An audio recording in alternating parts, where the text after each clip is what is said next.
The views and opinions expressed by the host and the guests are solely their individual opinions and does not reflect the opinions of the CannaShame Network. Viewers be advised.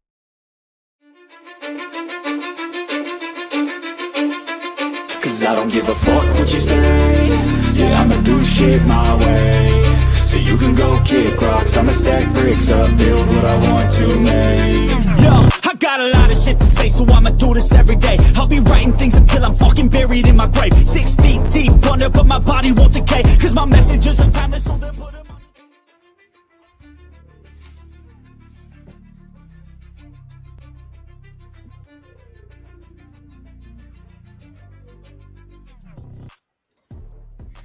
Welcome to the Yo Rants Oversized Load. I am your host, the Herbal Trucker, and this show is a show that allows you to express yourself about things in the community that matters to you. Whatever you're passionate about, this is a show for you to come out and express yourself. This show is to shine a light on things that just don't make sense or just need a spotlight on. Make sure you like, share, and subscribe to the CannaShame Network on YouTube and all social media platforms. You can also follow me on all social media platforms at Herbal Trucker and at Yo Rants 101 on Instagram. Today's show, I am honored to have someone that I truly respect in this cannabis space. He has truly been an educator, and not just by searching on Google. He actually went to so many places and checking out operations and facilities in the cannabis space. I know that Joe is one of the faces and mentors I first met when I entered this space. I would like to welcome none other than Joe Mack. Hey, what's going on, Joe? What we got? What it is? What it is? What it is? What it is? ATL, baby. As you say, thank you so very much for that intro. For everybody who don't know, this is from Denver, Colorado, Mile High. So yes, so right. Always enjoy cannabis. So all right. I just want to give it right there. How y'all doing? Good evening. Thank you for having me. That was a wonderful intro song. That's my first time hearing that. So yes. Yeah, Joe, that you know what? That was actually pretty much inspired by you. I mean, because I'm gonna tell you, when actually I came in this cannabis space, you remember me. I was brand new, thinking everybody was all about taking care of the patients and being about the patients and the people. And you know, I was living, like I told you before when we talked, it's like I was living like in a house full of butterflies. And I'm just like, man, come on now. And you taught me so much in the beginning that really took effect to me, like later on in the years as I've been in here. I mean, you gave me some pointers and stuff in the way beginning, you know, about people and these different events and stuff like that. Me throwing money out at these different get anything from them, you know. So I mean, it looks like this. Like I said, you know, I come from the bottom up. You know, I'm not coming from, you know, silver spoon in my mouth. You know, I got to work hard for everything I get. So I got to watch every little penny, every little dollar I make and earn. So, you know, I like this, you know what I'm saying? And like some people say, you know, you got to support your habit somehow. You can't just throw it out there for other stuff, you know? So you got to mind your money. So that's all I looked at it as. So all these events that be going on in the city and everything like that, I'm like, I look at it, oh, that's nice. But I'm like, oh, wait a minute. I was like, that might not be worth my time or my money. So and just kind of you know, rethink this. But again, that's how you start digging for more. You start digging, keep your foot on the pedal, and you come across those events that don't require, you know, much of you, you know, besides your presence. So that's what I pretty much do. And that's what started me, you know, venturing out and checking out other places to see, you know, is that energy, is that customer service, is that hospitality still there? Exactly. I mean, I get that because I'm gonna tell you, you know, our first year, I think we got into this thing in 2019, and that first year when we was here, everything was all hot and all that. What they call that, the green wave or green rush? The green rush. It's like the gold rush. Everybody like green rush and everything and oh my God, that was amazing. You know, people trying it was trying to be some, you know. People saying it's gonna be a movie. They were trying to do documentaries. They were making big announcements. I'm like, you know, people trying to come to town. I was like, all over. I mean, I mean, I think that's, everywhere, not just here. We have people, different pockets and different circles of people who all want, cannabis legalized, but they all just kind of go about it their own special little way. And, and sometimes, even just the extension of a greeting or like, hey, just introduction to themselves or how they do it, they might be able, build a bridge together to the end goal. So, like I said, I try to be more strategic, about all this. So, just try to put my brain to better use. Yeah, because I'm telling you, our first year, I'm gonna tell you the one event that I got the most out of outside of paying money was Dr. Hodges' event. And now that's what inspired us to do what we're doing now. You know what I mean? Shout out to Hodge. Yes. He has been a true leader, a trailblazer in this industry here in Georgia. You know what I mean? And like I said, when I first met him, I was, oh my God, I barely could walk. I was in a wheelchair mostly. But he gave me my card. But that's the problem. When I got my card, there were no dispensaries, there was no way to legally obtain medical cannabis. And so basically we was on our own. It was the wild, wild west, and that's what we had to do. So basically we were depending on the traditional market and, the traditional market and the CBD stores. But now we got these dispensaries, and I had opportunity with the traditional market, the CBD stores, and the dispensary. The one dispensary that I do go to, the one company that I do go to, I'm looking forward to the upcoming the new 4 licensees that's coming out. I'm looking forward to try some at least that dispensary just to compare the products. But yeah, Joe, what we here for today is about yesterday's meeting. Come on with it. But look, before we get to that right there, I'm going to share this with you. Oh my God, this right here. What you got? This is just a reminder of what happened in the beginning of this program. Okay. Question about your dedication. You're a Georgia-based company, so I would assume that you are smart enough to know that these jobs better not be outside of Georgia. Absolutely. There need to be Georgians who are working here. So just because I know there's going to be a lot of partnerships to get things done, but if I had any advice to you guys, and that's everybody who comes up, this better be about Georgia, or you won't make it to first base. You know what?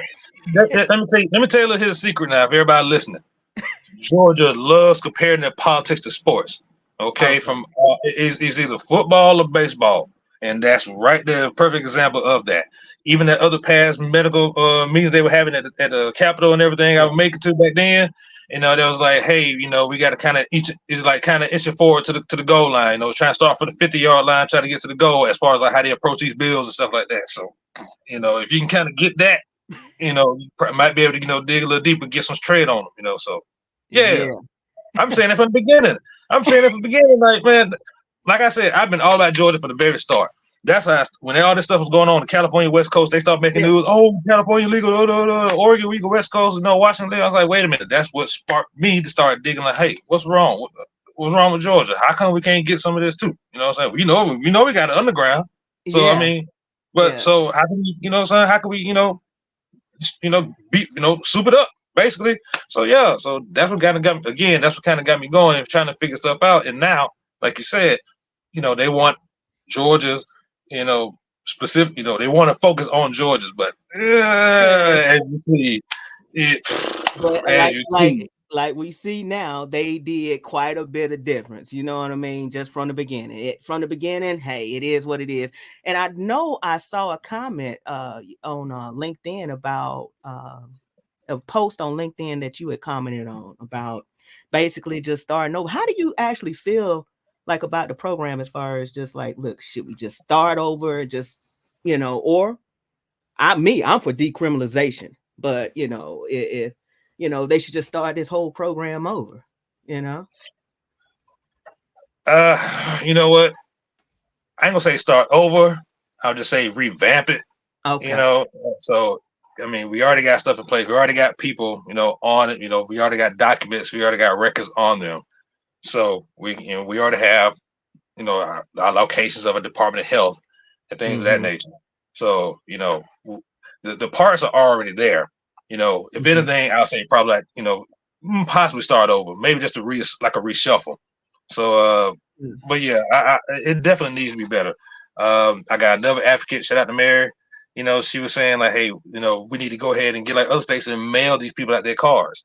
You know, we're waiting for them to go up to the department, wait for other people to ship it to them, or go to the Department of Health. You know, all that stuff. They need to have a better way for them to get it. You know, it's like True. you know, we should have. Okay, it's only roughly, you know, 11 million people in the state of Georgia.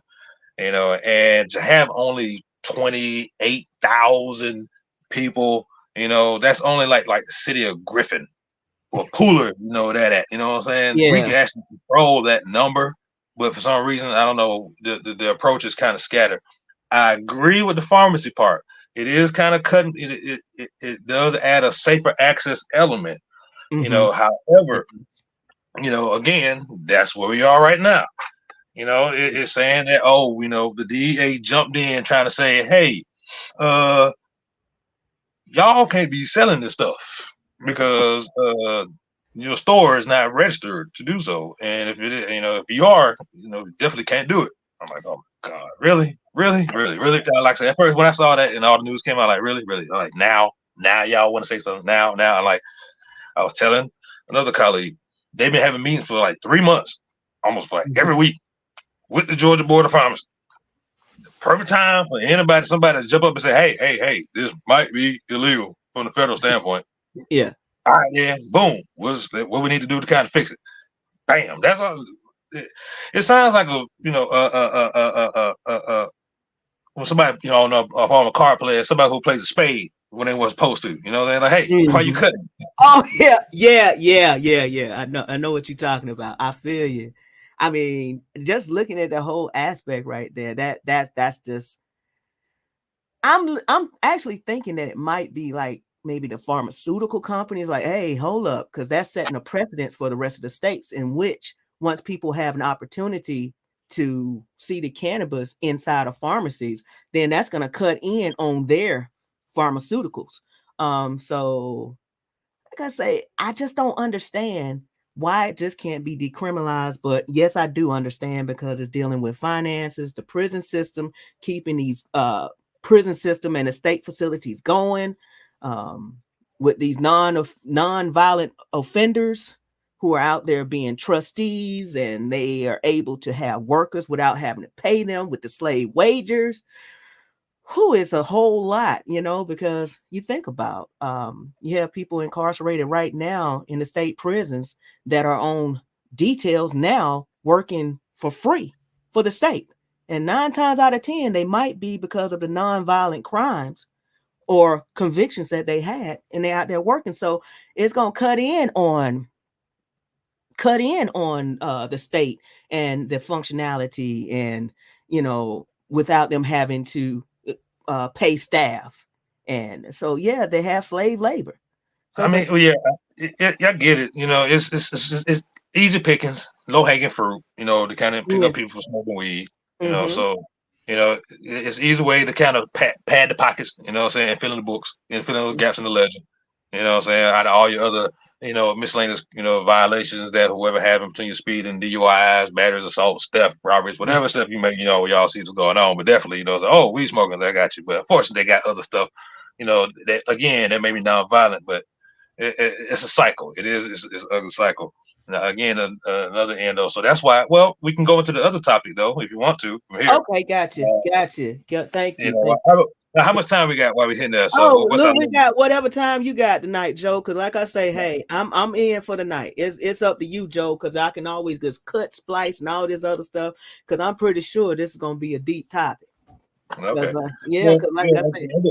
We ain't gonna go too deep, but like I said, we just go roll over, as you say, as far as talking about decriminalization, which gets into criminalization again for the state of Georgia. So right now, hot topic is, you know, we have one of the representatives, Eric Bell. He presented the bill. As we said, he's presenting, you know, he pre-filed. He started early. So only a couple of them did that. So he's one of the few actually pre-filed. So the rest of them had to wait till next month, to go ahead and start proposing bills for that. So kudos to him for getting the jump start on his. Yeah. But yeah, man. But again, for the people that don't know, that bill, Representative Bell, correct me if I'm wrong, House Bill 853. Yeah, 853. Yeah.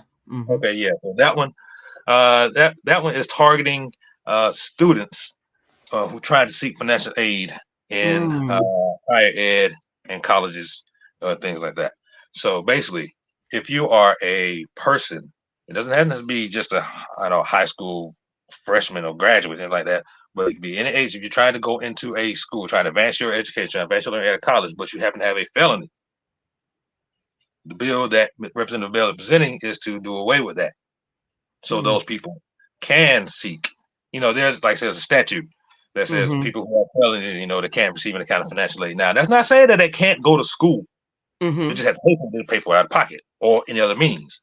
Gotcha. But if they want to seek financial aid, any kind of subsidized loans, Perkins, things like that, things that got most of us all in a rut right now trying to pay off. So anyway, for a person want to seek that headache, for a person want to seek that kind of headache, then yes, that's what this bill is for. Okay, I got you. I mean, I know that would be beneficial and stuff like that, because in a sense, that's just like discrimination in a sense. It's like, my thing is, once you serve your time, then your slate should be clear. You know what I mean?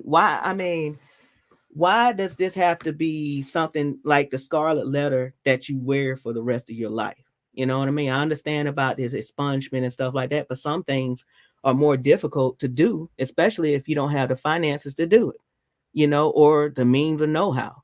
And then to be closed outside of that bill, hopefully he can also add to that particular bill for the ones, I know it's federally, about how you can't get into the cannabis industry if you committed a crime or something like that for like 10 years or something like that. So you can't actually enter in the cannabis space, which is not fair, and a lot of times people don't realize, it's like we're all focused on making money, this and that. Well, I'm not to say a lot of people are focused on making money and stuff like that, but what about the ones that are actually incarcerated for this plant that aren't making money while these other people are making billions? So I'm just so anyway, we'll go back to this. I mean, we can get on those, but there are organizations there are organizations that focus on that. Shout out to Cheryl out there in New York. 40 tons. You got the New Prisoner Project. There's another out there. There's so many. That's it's a handful, but those organizations specifically. Free my weed man too. Oh yeah, New Jersey Weed Man. So shout out to all those people that follow me and everything. They follow you. So so those people out there, they support that cause of getting people out for those nonviolent convictions for cannabis. But again, like you said, if they have a felony in the state of Georgia, anything over ounce is a felony. So if you, that's the bottom, that's the basics. So I don't know anything else you got on top of that, the intention to distribute or anything like that, trafficking. Look, but that's but that's the bottom line felony in the state of Georgia as far as the topic concerns. If you have more than an ounce, after that, boom, then you got all the issues going on.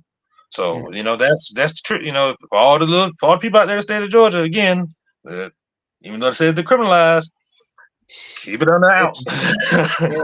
Keep that up under ounce. Yeah. But I'm grateful in what county I live. The county I live in is decriminalized and stuff like that. But I'm hoping that, I don't know how we can get it on the ballot. How can we, apply the pressure to these legislation people? I know they spoke about the Sheriff's Association as far as the holdup when it comes to decriminalizing Georgia. I don't know whether or not if that's still on topic, but like I say, this is what they need to do. This is what I'm sorry. I'm gonna step up a little bit if I may. This is what some folks need to do. Like, look, I'm gonna play both sides. I'm gonna play devil's advocate, but I'm playing God's advocate at the same time. I'm doing both. This one needs to happen for everybody. Look, decriminalize the whole state and let each county decide what they want to do. Opt out. If you feel like you want to do that, fine. But as a whole, let the whole state be decriminalized and let certain jurisdictions decide, hey, we still want to, do what we do. If there's somebody get caught with it in our part of time, cool, that's on y'all. But everybody else, like Atlanta, maybe Savannah, hey, cool, Yeah. we fine. Y'all can do it. Hey, it's whatever. Yeah. Yeah, I mean, I get that. I really get that right there as far as the decriminalization and stuff like that. But you know, my main concern is also what's the problem with not just outside of just having limits on these licenses? My thing is, you know, if I like your product, I'm gonna get your product. So just let anybody who wants a license to get one who qualifies for it, and allow the consumers to decide which company they're gonna go to. So I mean, I You know can't. it's about making money. Yeah, there you go. Come on with it, Joe. Come on with it, Joe. You know I had to pull that You string already right got there. Yeah, it. come on with it. I'm ready for it. It's not, like, as my people used to say, that sounds too much like right, but Yes. no, and that's too, and it's too much of an opportunity. Some people get swindled and scammed. Honestly, Okay. that's all I I can got say you. about that. You know what I'm saying? Somebody will get sued because somebody, took somebody money or reneged on a deal or something like that. It's Okay, I happening every got state you. the same. That's gonna be it sounds nice, but it may not work here. As you brought it up, I had the numbers written down somewhere, but during the application process, for the numbers that I calculated, if I go back again,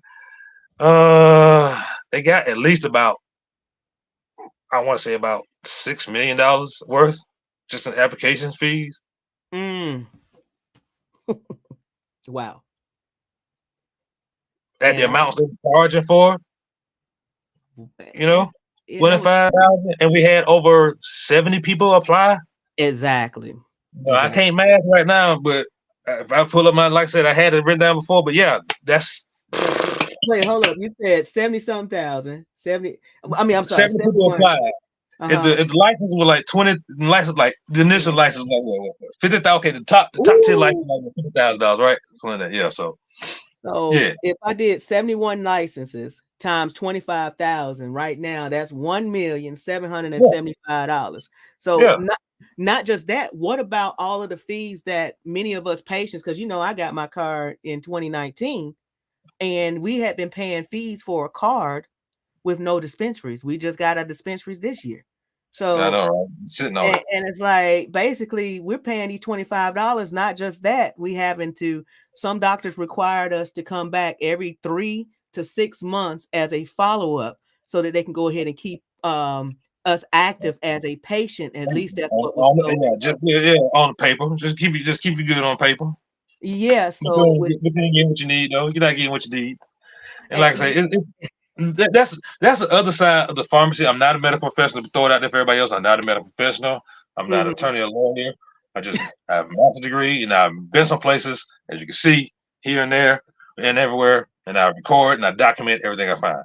So with yeah, that being said, uh, they need to just mix it up some. yeah, And like I said, the pharmacies, they're gonna get, they got to get that cut. okay, It looks, they try to do it all in one fell swoop. They got to make sure that the pharmacists are able to make some money. Like I said, make things profitable for this. Because mm-hmm, I was gonna mention this before, that again we have a meth problem, and we definitely want to exactly, keep, and we definitely know as a state, you know what I'm saying. So we have other things going on, and we're trying to keep fentanyl down and other opiates, stuff like that, down. mm-hmm, So, but people aren't talking about that much, but yeah, it's a lot of that, a lot of meth floating around in North Georgia, and it kind of yeah, trickled down on the outskirts too. So that needs to be tackled. And yeah, again, you're trying to give people ways off of it, and this is also a benefit for that. Uh, mhm, but yeah, again, make sure the pharmacies got to get their benefit from all this too. So yeah. And it gets a little twisted. It gets a little twisted, but yes. see, that's my issue. If the DEA has such a big issue with cannabis or whatever we're doing, we're supposed to do here in the state, according to the state laws and that type of thing. But my question is, they didn't have a problem with alcohol and tobacco in the pharmacies and stuff like that. Why are they so concerned about the cannabis? I know it's not legal federally. However, we have this here. I mean, it's just like, make that make sense, you know? A lot of the social media report that I've seen, they're behind the state. They're behind us as far as, you know, letting us do what we do, do what we've been doing. You know, make sure we don't ban because of this letter, that announcement that made news. You know, because bottom line, as you said before, you're trying to help the patients. You're trying to help people, you know, get off their chronic pain. You're trying to help people get off these other pills and other things that are making them worse. You're trying to find them a better way to last longer and to live longer, and live better lives. So of course, we're at the bottom, almost not the bottom tier, but almost on the lower end as compared to other places. But still, there is hope. You know, everybody else around us, North Carolina and Tennessee, we're doing better than those. We're doing better. Now, Alabama about to jump right back on. Mississippi is on the Mississippi's on the roll. So it's, and Florida, I ain't even starting there right now. That's a whole other conversation. You got Kentucky. Kentucky's on board. You know, Ohio. I know Kentucky just got their medical program at the beginning of this year. Louisiana is on point. You know what I mean? In a sense. I mean, with the exception DMV, and so we just go past Virginia, you got DMV. So Virginia right there. So I mean, it's like, as I said, it's like a blob effect. It's gonna be so many places around us. So at some point in time, it's going to have to happen. The reform is going to have to change. The medical program is going to be updated. We're going to have to up our percentage, and we're going to have to start getting better products. We'll start having to consider flour, and then we'll just go ahead and take next steps from there. Because I'm glad you brought that up. I'm glad you brought that up about the percentage, because I'm gonna tell you, coming from the traditional market and even the CBD stores that I've gotten my meds from, it's just that 5%. That's one thing I was saying. Like, if people have titrated past that 5% mark because they're accustomed to what they had on the tradition side, where they got it from their, traditional market, basically it's like a cash grab, because if you think about, you're gonna have to buy more and it's a difference. It's a big difference in the product, in part of the traditional product and what you get from the dispensary, because it's so, I don't know, it's so clean. It doesn't do everything that it does from the traditional market, or, the reason why it's missing something. Medical grade supposed to be, heavily tested. I'm just saying it's supposed to be, people can dispute, there are people saying that other places, other companies aren't, as thorough, because they're so big and they can't catch everything. That's why some people say, let it be small, downsize your business, scale it down so you can prevent those kind of things. But still, having it tested, twice, double tested, things like that, just to make sure that it is, had the less, as miniature, so outside contaminants and things like that it's supposed to, as compared to your traditional or legacy or street. So I mean, that is the ultimate purpose. It's supposed to be a cleaner intake, as you said before. Yeah, it's just like in a sterile room, man. Because I'm gonna tell you, like, when I smoke, and we do need to add smokables. We need to have all forms of cannabis, because the low dose THC oil I'm ingesting, we, just trying to get the formula together because to see what works for me. But I know I still have to go to the CBD store to get my hemp, or, hopefully, maybe run up on a traditional salesperson, because I know I'm not going to have the same type of effect, my body and stuff. I still have pain, and, and with the dispensaries now, that I think they're still trying to get their formulas together, because our first time visiting a dispensary, it was one way, but then we bought a product, it was one way. Then we went back again, and it's like, oh yeah, we changed the formula and this and that. I don't want to be a lab rat. I don't want to be a test dummy. You talking about here? Talking about the ones here? Yes. See? Yes, and that's just like with the recalls that's going on right now. So my concern is, I don't want to find out later on down the road that I've been paying for shabby product.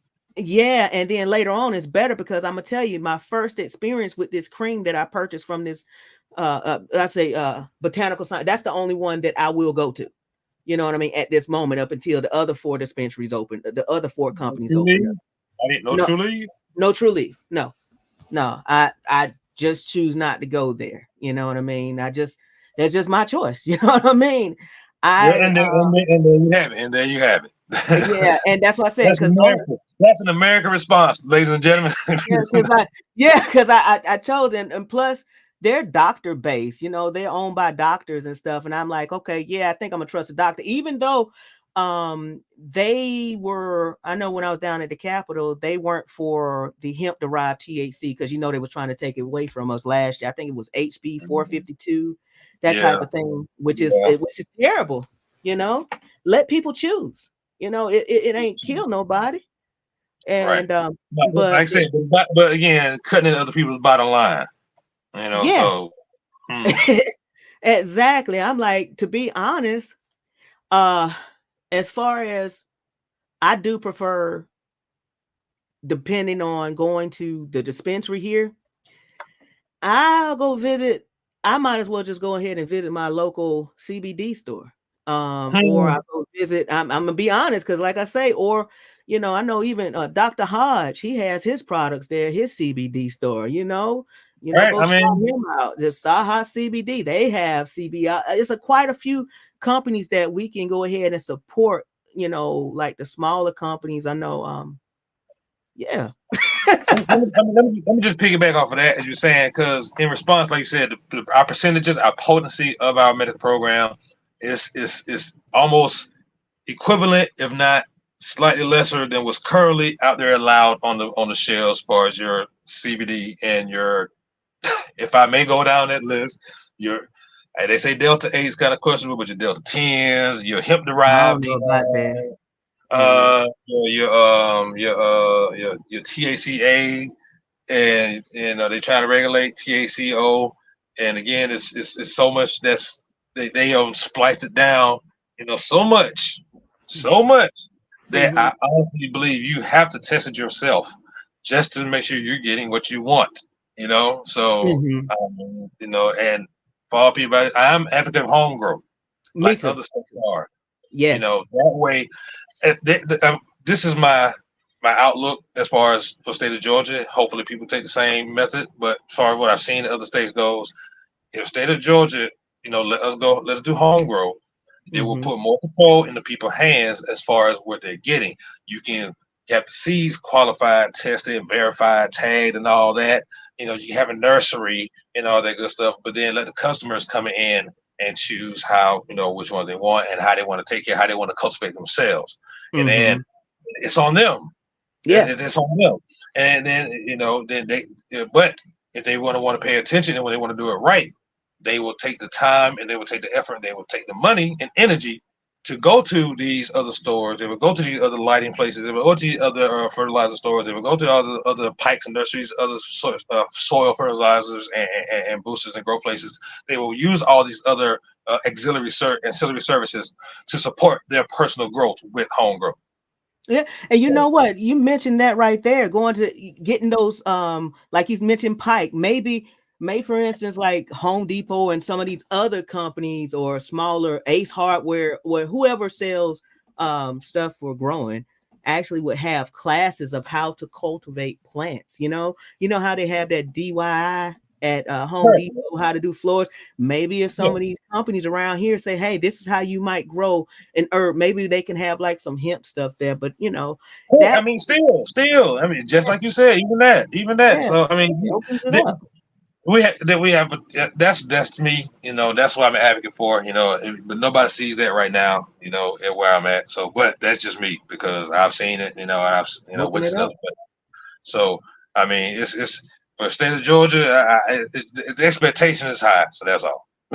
Figuratively, literally. But really and truly, yes, we need to be able to grow. We need to decriminalize, because even let me go ahead and put these slides. Let me go ahead and put this slide. Yeah, since let them know. Yeah. So here is the Georgia law. I did say welcome to Georgia, baby. Come on. So this is all that we can have, you know, however, which is questionable, because I thought if we're only allowed to have 20 fluid ounces of less of low dose THC oil, but the dispensary, No, go ahead. I'm sorry. Go ahead. But yeah, but we're allowed to have this, but the dispensaries, I don't know, maybe they're able to say, okay, well, I know that True Leaf had a nasal spray, and then they have these topicals. I don't know whether or not if this is included in that, but how do you actually measure the topicals, the lozenges? I know I got some lozenges. I'm gonna tell you, oh my God. What's up? Joe, oh my God, I can tell you this.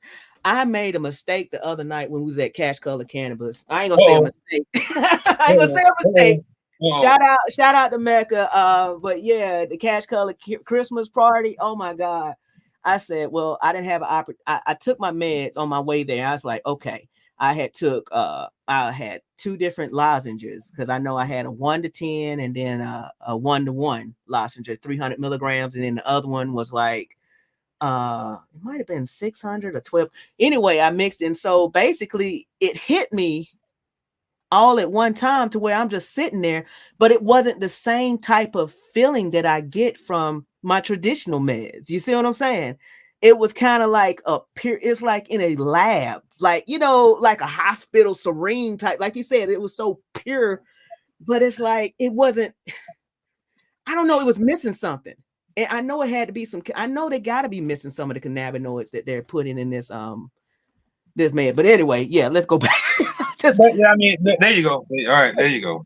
Yeah, I got thrown off with this. So, but yeah, and these are like the class license and stuff like that. Since now that they opened up and issued out the production license the other week to Fine Fiddle, TheraTrue, Georgia, Nature's Georgia, Trevana, yep. Yeah, so yeah. Couple of boys in Alabama, because they try to go there too. I mean, come on, if you got the money, why not? Yeah. You know what I'm saying? Hey, they got y'all got something going on. Let me go ahead and put some money over there too. Why not? You might as well. You know what I mean? It's a free market. People, and I can't really just say I can just stay mad at MSOs, because MSOs are doing what MSOs are supposed to do. You see what I'm saying? Got money, spend it. I mean, if you had money, you spend it. I mean, they hate, but I mean, come on, man. I mean, we are in a capitalistic hustle society. Come on now. We respect money, we respect the game.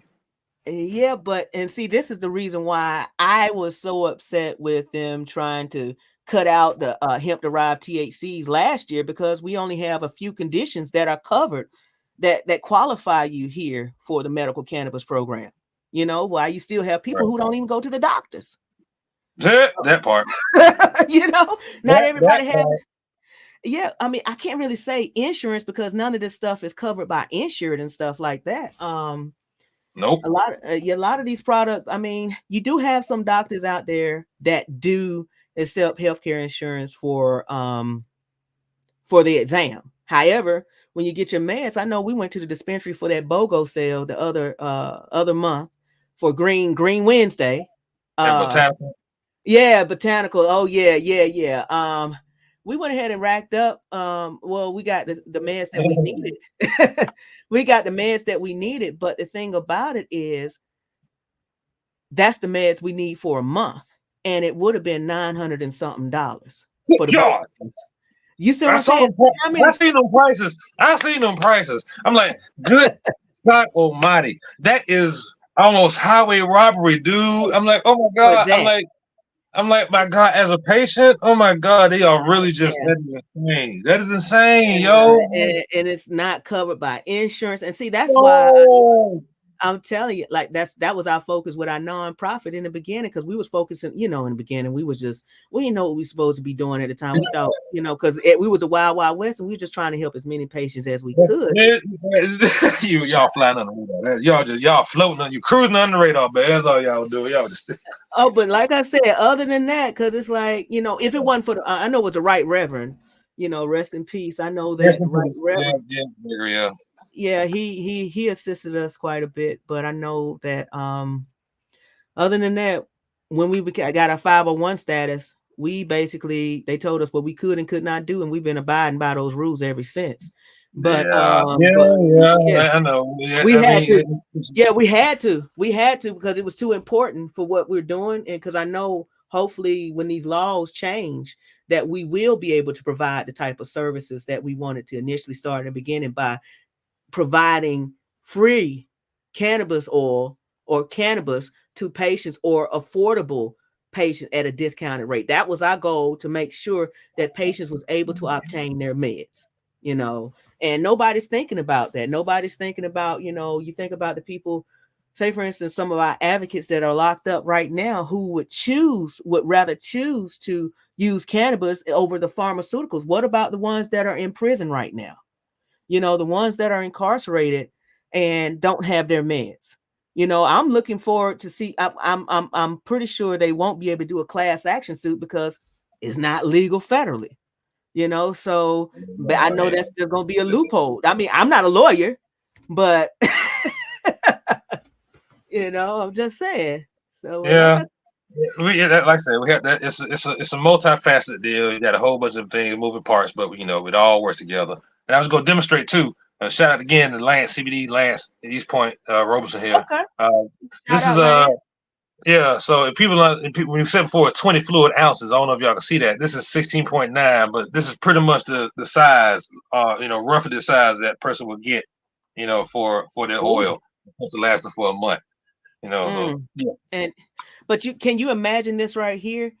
You paying that much money for that. And I know like the ounces that we had, I think it's like a 3-ounce bottle. I'm not sure exactly. I don't even have my bottle in front of me. It might be like, it's one of the little small little bottles. I don't know if that's exactly. Yeah. It's one of those little bottles. And then like 3.5 ounces. Yeah, I've seen the picture though. And like the one, I know like one of my tinctures is like the 1200 milligram, 1200 1-in-1, or that I've been having to take, but it's just trying to figure out exactly what dose. But at least I know with my other, traditional market, the CBD med, that type of thing, I know exactly how much I'm going to take at that moment. And see, because that's something I'm accustomed to, because it's like, if they're going to keep changing the formula, I'm like, maybe I should send my stuff off to see and have it tested and see what's in it for myself. However, but who can you really trust? Who can you said it's getting a little wild west here, so you got to really, you got to focus on, again, you got to buckle down and focus on the things that are impactful to you, and try not to fall for the pagazi. Like I said, you don't want to be no lab rat. You don't want to try no stuff and find out. Down the road. Yeah, because it's like later about the extraction process and the mixtures and stuff like that. Later on, they use this particular. We found something in it. And I'm like, man, I don't want to be that, because I guess I would prefer natural. Because like I say, if it's decriminalized, that means that they can start treating it just like a farmer's market. If it's decriminalized, then they're able to, grow. People able to grow at home. I mean, Ohio, you can grow at home. Virginia, you can grow at home. But and there's a lot of these places that you might be. It's Virginia. It's another state. Mississippi. Missouri, Michigan, Missouri, I think New York. You just got to find out where. This is, everybody think in New York City, but the whole state of New York, you can grow. Yeah, but I found something here too. As far as back to what you were saying, I know you saw the companies before on that slide. I said if my math serves me correctly about the 6 companies, there you go. We had 69 applications ranging from 225,000, and those 5 people at first, they just applied, for the class 1. And we had the remaining 64 people, they paid $150,000 just to apply. So basically for those people, for those 5 people, those 5 companies, you almost had it right. That was $1,125,000 in fees, application fees. And everybody else, if my math serves me correctly, they paid, those other 64 applicants for the class 2, if they paid the $150,000, if that's the bare minimum, I don't know this they paid. But yeah, they all end up to be $9,600,000 in fees. So all in all, somebody banked. I'm just wondering who. I'm looking at everything because I'm just like wondering, because I'm somewhat of a conspiracy theorist. And I started thinking, I said, well, maybe somebody in the beginning was like, you know what, we're gonna keep holding up this program. These people gonna they're gonna go beyond the 5% level of THC, or they're gonna get past that, and they're gonna end up buying more. We're gonna make more money while we're collecting all these fees and stuff in the beginning. No, you know what I mean? Because it's like all those $25. Then it's like, okay, the doctors. Then it's like, I was told in the beginning, because I had got with the DPH, and we was trying to find the list of doctors and stuff. They told us that they couldn't have a list. They couldn't give out the list to me. With all those fees I just called out, they could use that and expedite or put it back to the Department of Health to, you know, at least some of that money to put it to the Department of Health and boost it up, build another one, you know, so build some more, you know what I'm saying, or hire some more people. I don't know. Because you know, we were getting cussed out from I'm gonna tell you, we got talked bad about, you know, when people will call us, you know, we get fussed at for what Georgia does. I'm like, look, I'm doing this stuff for free. You know what I mean? I'm here to try and help as much as I can with what I know, what I research for you, you know, doing it. Thank you. And that's what I said, doing it for free. And while, you know, I keep getting these stumbling blocks, I'm just grateful for the few doctors that we do have on our website.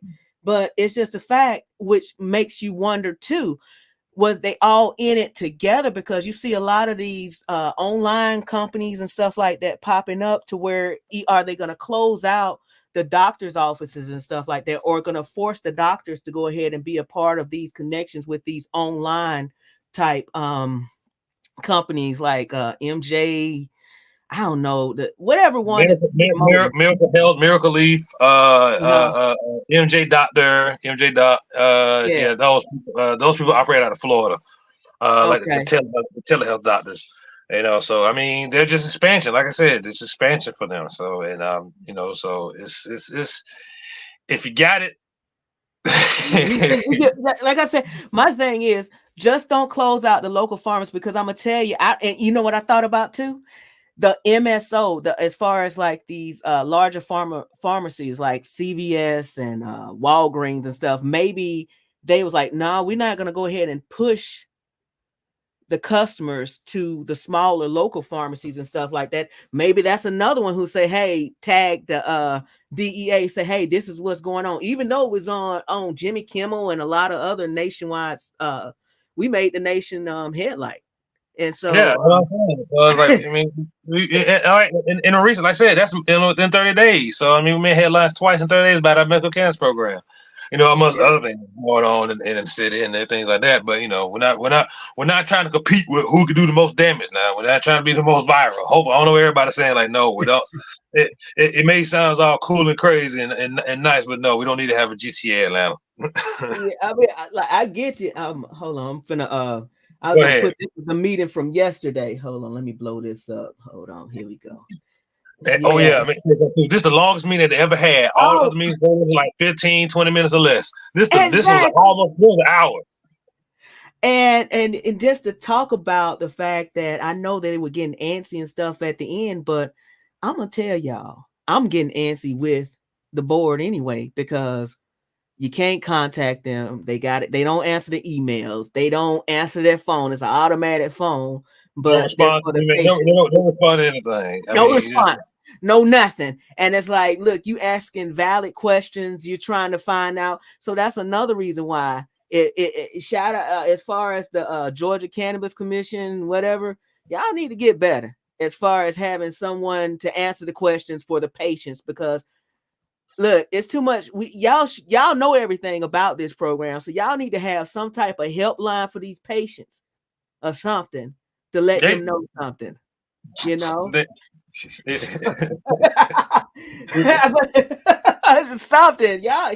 I mean, hey, I ain't. It's the word I want to say, but I can't say it because I got because of what I do right now. But I got. But they pea-footing. For those who understand, you know. Oh yeah, gotcha. Yeah, get the molasses. Go ahead and hit that color purple, whatever, to get the molasses out your tail, and you know that kind of thing. Yeah, man, what y'all doing, man? Yeah. Y'all just, that mean they were just. They didn't mean what nothing but it sounded like almost like a bootleg Hollywood Squares. They just talk to each other. That's all they were doing, man. I was like, you know, we try our best to strain, because I was like, man, because I said, okay, this ain't gonna be long. I said, yeah, I can get up from here. And it's like, okay, it kept going and kept going. And then, but I do like the passion that I did see at the end for them. I mean, I don't know if it's a pissing contest or whatever with the DA. I don't know, but yeah, it's gonna take a whole lot of people to stand up, to apply pressure to us. Are you gonna hit play on this video? Yes, I am. Where you want me to start at? No. I mean, where we gonna go? Because I just want to make sure to remind people that now I looked something up that was actually that's a couple of people implemented that I was hoping that somebody within there would take advantage of it. That is an exemption. I don't know if I told you about it. Yeah, so I think I told you last time that there is a form that the DA allow, that the exemption form if you handle Schedule 1 narcotics. You know what I'm saying? Like those strong Percocets. Or the other stronger like hydrocodone pills, things like that nature. You want to drop that link? Can you drop that link down in the comment, and I can go ahead and hit that up right quick? I'm gonna look for it right quick. I can pull it up on the screen. Yeah, I gotta look it up. I gotta pull it up right quick. I think it's form 22. If you got Google on you right quick, it's DEA form 224. DEA form 224. Yeah. Okay. DE forms and applications.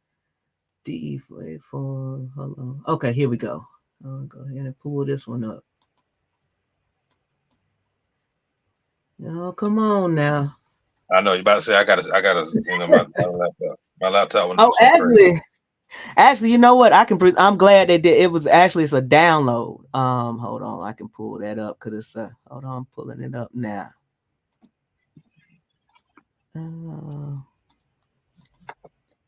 Okay, here we go. I downloaded like 3 times. Okay. Let me go ahead and put this one up. It's processing now. Okay, here we go. The right one. But yeah, go ahead. You can put the video up there. You put the video up. Okay, right. Gotcha. Okay, so I got the form. So yeah, I'm gonna put this form down in the. Actually, I'll just go ahead and do that link and just put it in. That's the right one. Make sure that's the right one, though. Make sure that's the right one.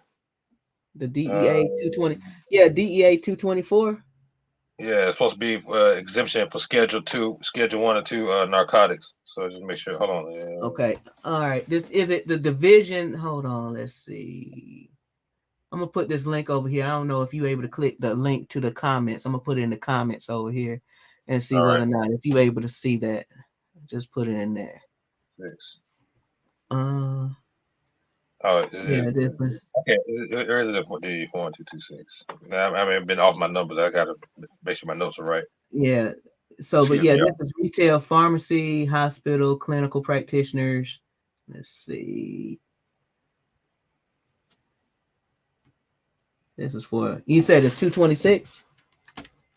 Let me double check. I'll double check that real quick. I know I need to have everything right here. I should have everything right. Look, I feel you. I know what it's like, man. Let me go and look at the 226. Hold on. But this looks like this might be it. I'm trying to read through it right quick. But basically, all in all, it's a DEA exemption form. And it's for those people who are not, because it's meant for those people who can handle control substance between themselves, between each other. So basically, if there was an actual dispensary, like truly you can actually do it if they need it. If I don't think they have to do it, but I don't know if they did. But yeah, like from one dispensary to that dispensary, that form would apply. But because a pharmacy is not a dispensary, it's a pharmacy, they're going to need something else. That's the bottom line. They're trying to say, hey, you're not allowed to sell this federally legal product because we still call it illegal, even though the state says it's okay. But we let y'all know y'all can't sell it out of this place right here. Y'all need to sell it out of somewhere else. That's basically what they're saying. With pharmacies being a point of access. We've had several cities and counties, receiving inquiries from our dispensaries, from our pharmacies saying, hey, they want to sell or dispense medical cannabis. We don't want that here. That's scary. We don't want gummies. We don't want other words I'm not gonna say because this is recorded. But we don't want that in our jurisdiction. And Rusi has joined us, Rusi Patel. He's the general counsel for the Georgia Women's Association. He's Let me know where you want me to start at, because I know this is right around the end right here. But No, I thought you said towards the end when they get a little passionate. They're saying they were saying Oh, yeah, they want to focus more on the patients and the Haley's Hope Act, because they don't. I think again that's from the top down, from the top down leadership. They specifically said we're here for medical and strictly medical. We're not listening to anything recreational. We're not listening to anything adult use. We might do something with the criminalization, but we're not moving towards anything with that because we're going to strictly focus on medical. And like I said, the Haley's Hope Act, that's what you're going to hear him say. So other than that, and the one that the governor did side off on. So carry on. I'm sorry. Yeah, because like, hold on, let me go back because I know that's for the naming of the bill and passage of legislation. Is there some feedback? Do you have feedback on your end? Do you hear remember our recent conversation? Bill, you reminded me that our former Speaker of the House, David Rawson, really was instrumental in pushing to get the pharmacy aspect of this incorporated into the HOPE Act. And I love what Bill shared. It's understanding that there's something really important about a licensed professional being between a regulated drug and a patient with medical need. And that's what the Speaker envisioned. The General Assembly obviously passed the HOPE Act, and to the extent that we've been able to, under the framework of our state law, the Commission and the Board of Pharmacy have carried that vision into reality. Have licensed pharmacies, and they have been able to dispense to patients.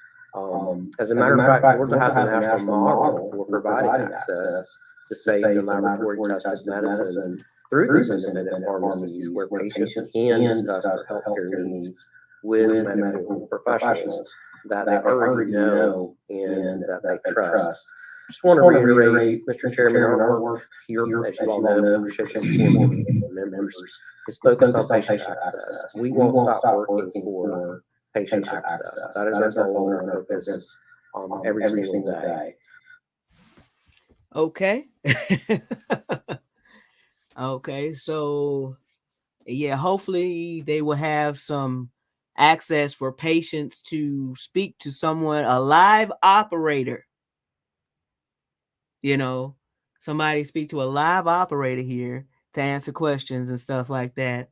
But I know that they were, hold on, I know it's one part. I didn't write down the timestamps where they were saying people need to start speaking out to their representatives, both federally and locally.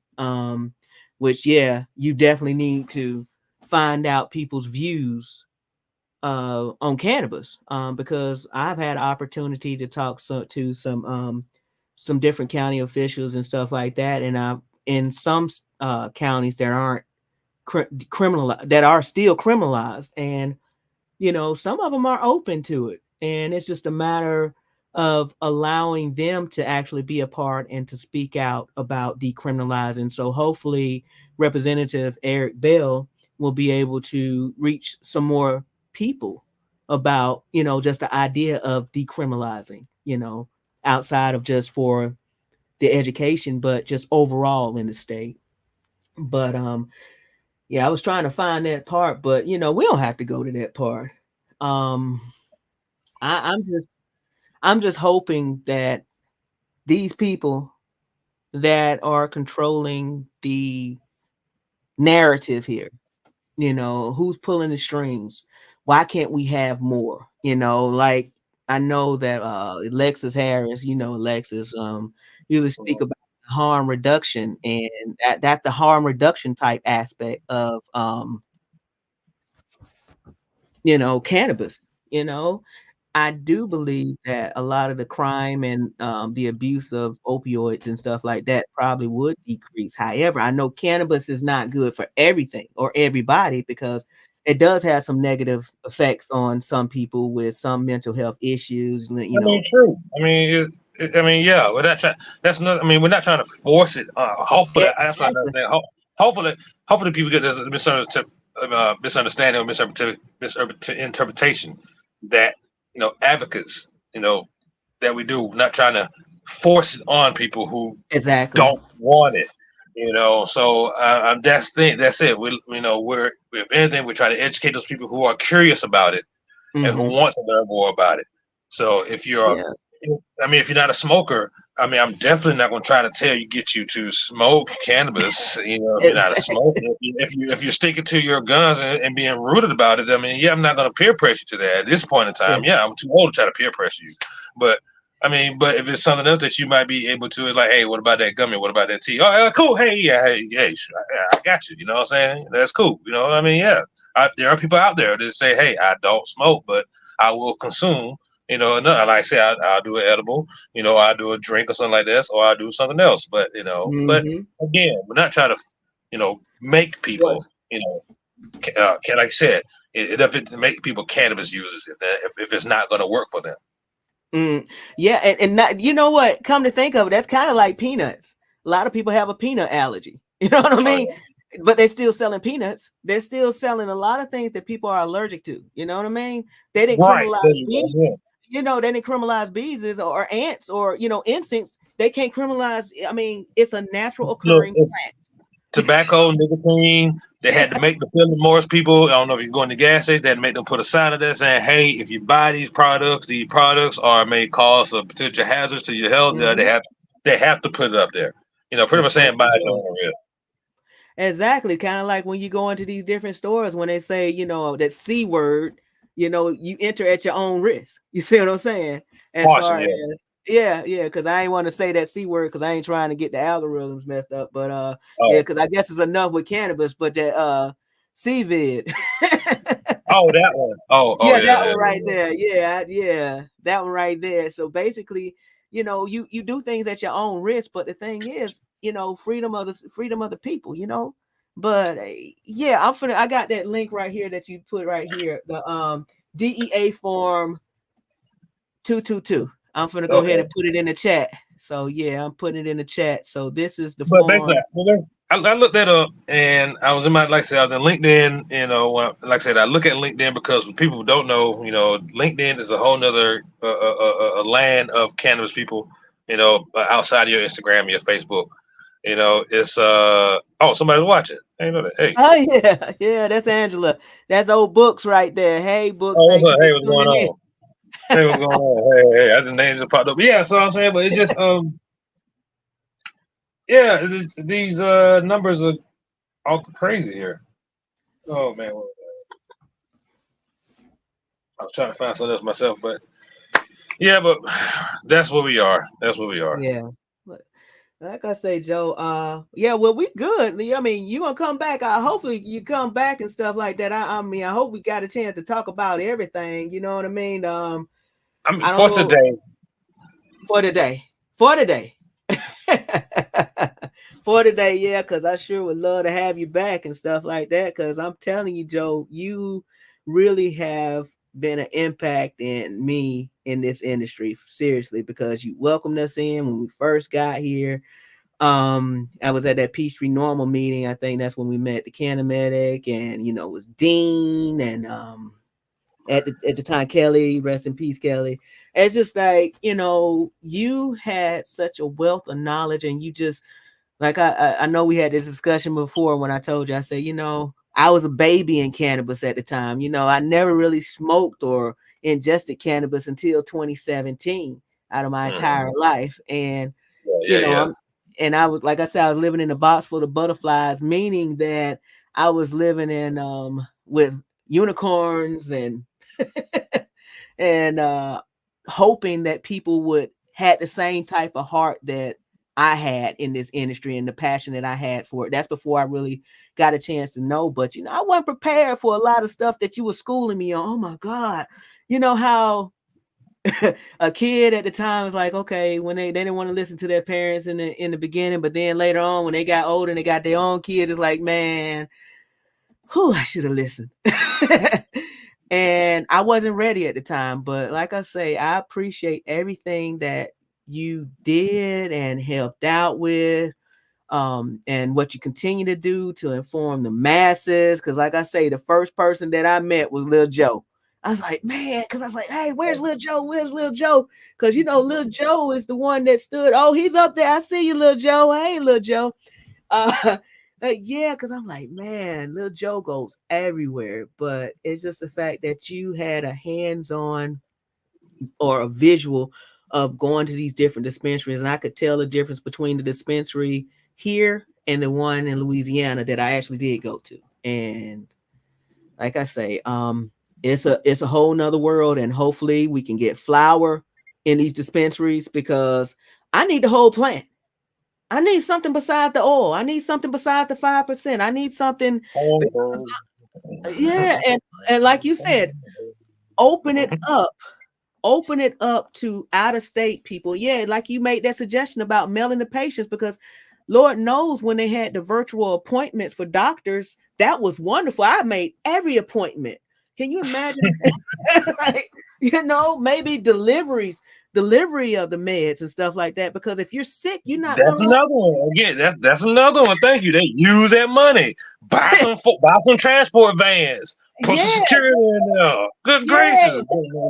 Think about, if you really thinking about the patients, think about make a delivery service, not just a delivery service, and also mail it out or something. But you know, look, if you could transport hazardous bodily fluids and other things, and exactly, they're riding around in armored cars right now. So they're transporting billions and millions of dollars out here on the interstate. So if you're gonna say it's an issue with delivering because of a federal, because it look like you trafficking.